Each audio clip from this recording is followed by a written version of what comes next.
Hello hi welcome back to gold channel. இன்றைக்கி October 4ஆம் தேதி இந்த தங்கம் மற்றும் வெள்ளியோட விலை நிலவரம் எப்படி இருப்பதற்கான வாய்ப்புகள் இருக்குது அப்படிங்கிறத பார்த்துடலாம்.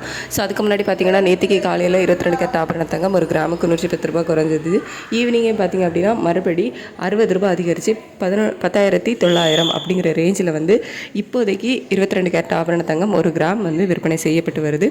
ஸோ மறுபடியும் இப்போதைய காலையில் நிலவரப்படி பார்த்தீங்க அப்படின்னா தங்கத்தோட விலை வந்து சர்வதேச அளவில் அதிகரித்து தான் காணப்படுது. நம்ம யூஎஸ் டாலருக்கு நிகரான இந்திய ரூபாயோட மதிப்பில் வந்து பெருசாக எந்த ஒரு மாற்றம் இல்லை. 88.76 பைசா அந்த ரேஞ்சில் தான் வந்து இருந்துகிட்ருக்கு. ஆனால் சர்வதேச அளவில் தங்கத்தோட விலை வந்து அதிகரித்து காணப்படுவதால் இன்றைக்கி அக்டோபர் 4ஆம் தேதி மீண்டும் தங்கம் விலை அதிகரிப்பதற்கான வாய்ப்புகள் வந்து இருக்குது. ஏற்கனவே 10,900 அப்படிங்கிற ரேஞ்சில் வந்து விற்பனை ஆகிட்டு வருது. ஸோ இன்றைக்கி மீண்டும் ஒரு 50 ரூபா வரைக்கும் விலை அதிகரிப்பதற்கான வாய்ப்புகள் தான் வந்து இருக்குது இப்போதே நிலவரப்படி. இன்னும் நமக்கு டைம் இருக்குது. ஸோ அதில் அப் அண்ட் டவுன் மாறுவதற்கான வாய்ப்புகள் வந்து இருக்குது. இப்போதைய நிலவரப்படி 10,950 இந்த ரேஞ்சுக்கு வருவதற்கான வாய்ப்புகள் வந்து இருக்குது. வெள்ளியோட விலையும் சர்வதேச அளவில் அதிகரித்து தான் காணப்படுது. நேற்று ஈவினிங் வந்து வெள்ளியோட விலையுமே ஒரு கிராமுக்கு 1 ரூபா அதிகரித்து 162 ரூபா இப்படிங்கிற ரேஞ்சில் வந்து விற்பனை ஆகிட்டு வருது. ஸோ இன்றைக்கி மீண்டும் ஒரு 2 ரூபாயிலிருந்து 3 ரூபா வரைக்கும் விலை அதிகரிப்பதற்கான வாய்ப்புகள் தான் வந்து வெள்ளிலையும் இருக்குது. தங்கம் மற்றும் வெள்ளி ரெண்டுமே இன்றைக்கி மீண்டும் வந்து புதிய உச்சத்தை தொடுறதுக்கான வாய்ப்புகள் வந்து இருக்குது.